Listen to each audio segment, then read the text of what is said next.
big boss battles. Another thing is the voice acting. T.C. Carson, salute, love you, dog. I'm telling you, your acting is great. But it's not just T.C. Carson. You know what I'm saying? You got my man Crispin, you know, Helios. You got tons of talent. Tons of talent. But it really brings out the characters in the game. And that's important in the story because you want the characters to shine. And the voice acting definitely brings that across. The next thing is the first person kills. Like, the first person kills really tell a story because it puts you in that position of dying. You feel it. You get emotional with it. I'm telling you. And what's so cool about it is that Poseidon isn't the only first person. Yo, the game is crazy. I'm telling you. Wait till you see how it plays out, man. I'm telling you, it's gonna be crazy. But yeah, that's part of the story is crazy. Also, all the in-game cinematics. The in-game cinematics, the way they set the pacing up, like the pacing of the game, the way they set it up, it's one of those roller coaster rides that never gets you settled. Like, imagine, you know how you going up and then you go down and you stuff, but there's some parts of the roller coaster where you alright, and then it goes crazy, then you alright again, you go crazy, then you stop. This game, you like, oh, throughout the whole game. It's really crazy. You know what I'm saying? And it's just crazy in different ways that take you to different levels. So, yeah, the story is great. And we about to run some more footage real quick for you. Then after that, we about to go into the Gamers in the Street. And Gamers in the Street, my man Low, Bad Company 2, 3D interview. You do not want to miss it. One Love, God Bless is gangster. And like I said, the review score is 12 out of 10. This game is historic. You cannot go wrong with this game. And if you don't buy the game, I'm going to personally come to your house, take a Jason knife, and I'm going to stick it in your fingers. I'm going to just poke your fingers all day. And then when you think about playing the game, you're going to be mad because you can't. Why? Because you should have picked this one up. One Love and God Bless. Gamers in the Street is next. Take a look at some more God of War footage. And I'm out.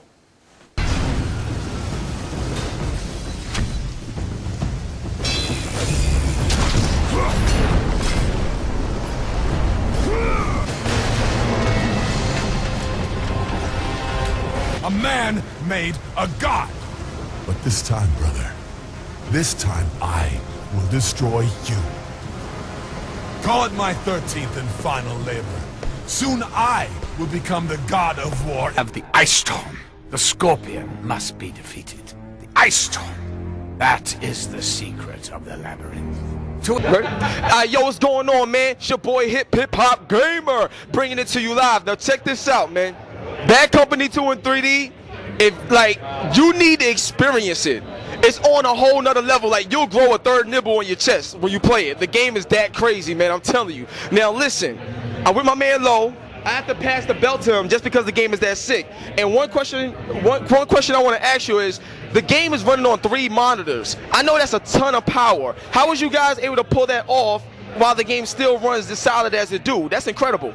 It's NVIDIA magic. NVIDIA magic? Yeah. It's rendering magic. Rendering magic. Alright, now I'm gonna tell you right now. In terms of the magic that is rendering, hold on a second. Hold on. Can you hold the microphone?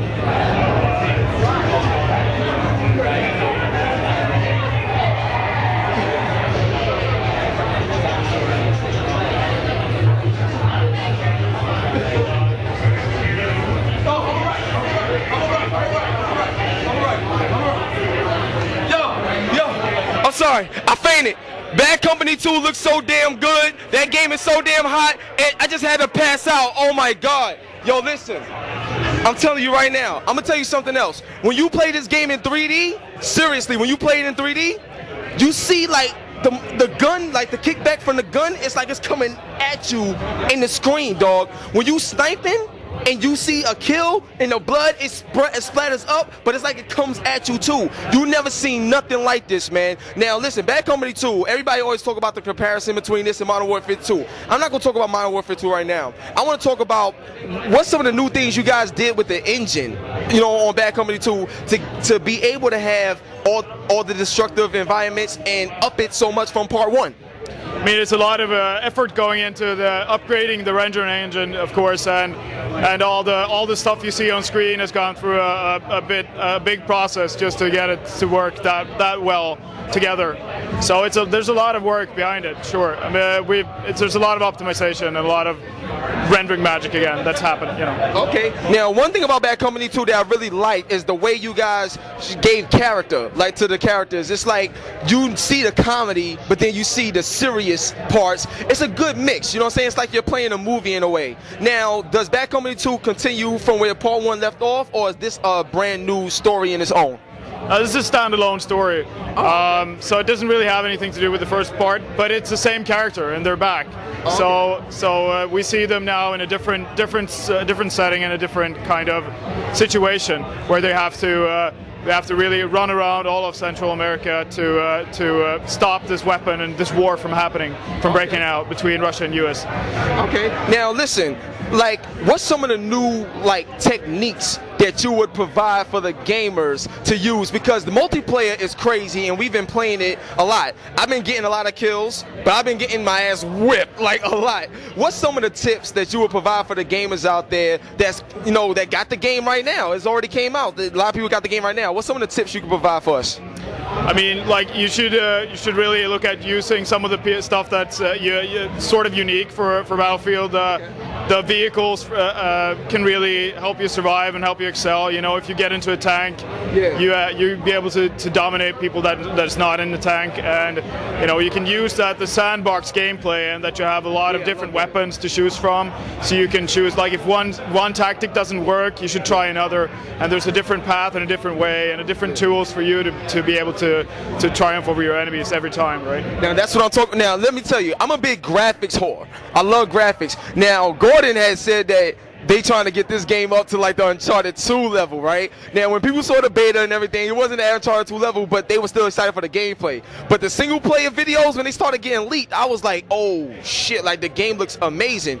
Now, it's one thing to have a game come out and it looks a little bit better than Part 1, but this game is like leaps beyond, you know, Part 1. So what's some of the things that you guys learned working on, you know, the PS3? Because the reason why I say PS3, because a lot of people say that's the harder one to develop for. So what's some of the new things that you learned on the PS3 that helped the game to look so good and run so well?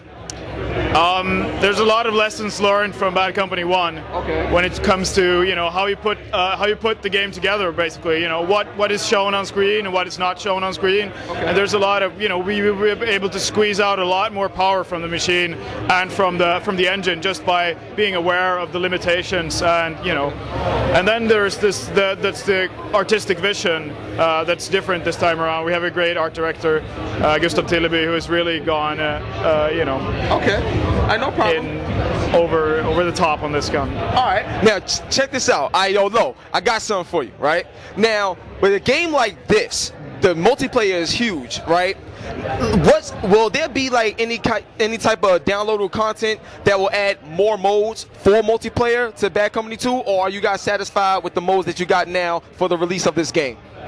There's 4 modes out right now. It's the Rush game mode from the first Bad Company game. I remember that one, yeah. That's back, and we have the Conquest, the classical way to play Battlefield. We also have the squad-focused game matches now, Squad Deathmatch and Squad Rush, which is more focused on the cooperation between the team members in the squads, which is a huge focus and a huge deal for us. This time around. There is stuff planned for the future, but I can't go into what that is. All right, no problem. Well, at least we know that there's some stuff coming that we can look forward to and stuff like that.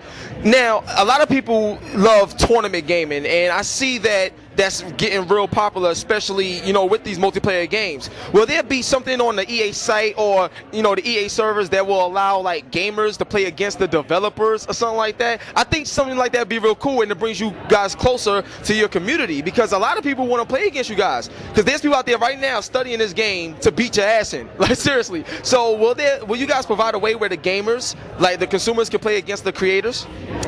That's possible. I don't know if there's a special event. Sure. I mean, it could be interesting to see how that works out. Yeah. But right now I can't really tell you anything about. All right, I'm gonna hold the belt, because I know you're probably tired of holding this shit and stuff like that. So now check this out. Like, you're doing a great representation of 3D. Now, in terms of EA, DICE, and the games that you plan in the future, will 3D start to become the standard of your games, or is it only for specific titles that you decide to bring it to? I mean, the 3D aspect right now is exclusive for the PC because of hardware limitations, I suppose, more than anything else. Yeah, PS3 is getting upgrade though. Yeah, we'll see. Okay, we'll see. Cool. I mean, it's I wouldn't say it's easy for us to do, but it's if the hardware is there, we can make it happen on the PS3. Now, let me ask you a question. If the PS3 come out with a firmware update for 3D, which they are, but I just don't know when, but they are, do you guys